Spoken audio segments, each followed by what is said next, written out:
Hello, my name is Kyle Power, and this is my presentation for MPA 540. And in this presentation, I will talk about compensation and how it relates to my employment with a public organization in public safety. And the unique aspect that in public safety or most public organizations, we provide a service, and that it is unique in the sense that what we provide is not something tangible that a private organization or company would provide, such as products or widgets or phones or speakers or whatever it may be. And the unique aspect that public service provides a service that sometimes can't really be tangible for the citizens that we provide for, and sometimes leads to that dissatisfaction from the public in the belief that public service organizations pay their employees too much, especially when citizens don't actually receive any type of service from that as the taxpayers in those areas. And we will talk about also how salary and compensation is determined between department and labor negotiations or collective bargaining, as it is to be adequate for both the organization and the employee. We'll talk about how compensation aligns individual and organizational objectives. And the intention of compensation is to serve as a balance between the organization and the employee, and ideally creating the value for the organization to ensure a excellent level of service, as well as for the employee to be satisfied with that compensation and carrying out their normal duties exceptionally, and receiving that quantifiable relationship between the organization and the employee, as well as how compensation can often cause discontent as people compare themselves with others. And I know with my experience in my department, culturally, there are varying degrees of worth ethic, and some of the mechanisms of compensation that are built into the salary for employees can kind of cause some of that discontent, as it allows employees to kind of compare themselves to others based on what other people may be receiving in compensation versus what they're receiving. Some of those examples that I've experienced are basically due to the varying degrees of worth ethic of people in the fire department or in the lifeguard services, more specifically, where with the longevity pay that exists within the salaries, the longer that employees remain on the job for the purpose of retention and rewarding skill, or the idea that the longer you are employed in the service that you would become more skilled, that employees at the 15-year, 20-year, and 25-year received a longevity bonus to kind of reward them for that job retention or retaining their position in that assignment. And you have maybe new generations of employees or younger employees that don't receive that longevity pay, but may have a higher level of work ethic, and they can compare themselves to those that are older and maybe a little bit less motivated, and certainly may not be motivated by the compensation, and have learned that in their career that they could do less over time and still receive that compensation. And that is something that is unique to public service, as there's kind of less of a stake involved, where in many private organizations or even in a small business, you have to produce a product, you have to produce a service to get that compensation. Whereas in my position, in my job, you can do the bare minimum of providing that service and still receive the compensation that would be given to you, whether you had a very high work ethic, or if you had just a very competent one or a very minimal one. And then also, this can be seen amongst the different ranks, not necessarily just with people that work in the same class, but when you have incompetent supervisors that receive a higher salary, bonuses, and different compensation packages that make more or have more than you as the individual or the employee, and you see that they are incompetent in their role, you find that I've seen that this is something that is frustrating for employees as they see themselves possibly being able to do that person's job, but not actually doing that job and receiving that compensation, as well as the dissatisfaction that occurs with people in the organization in public safety, where you could have the same ranking individual, whether they're a firefighter or a paramedic or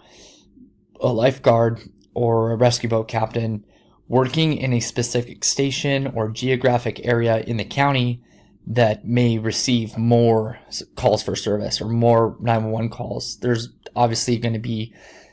busier stations and busier areas, but when you start to compare yourself to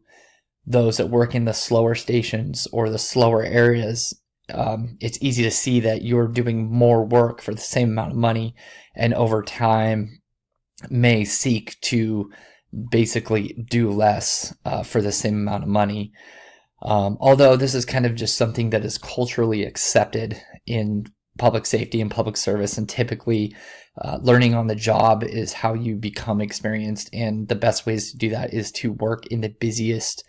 environment, busiest stations you can, so that you gain that knowledge about what public safety is all about and getting that call volume to become just a better employee and provide better service. Some of the types of compensation that public safety ends up getting in the efforts of collective bargaining with labor and management negotiations, base pay, that is typically a pensionable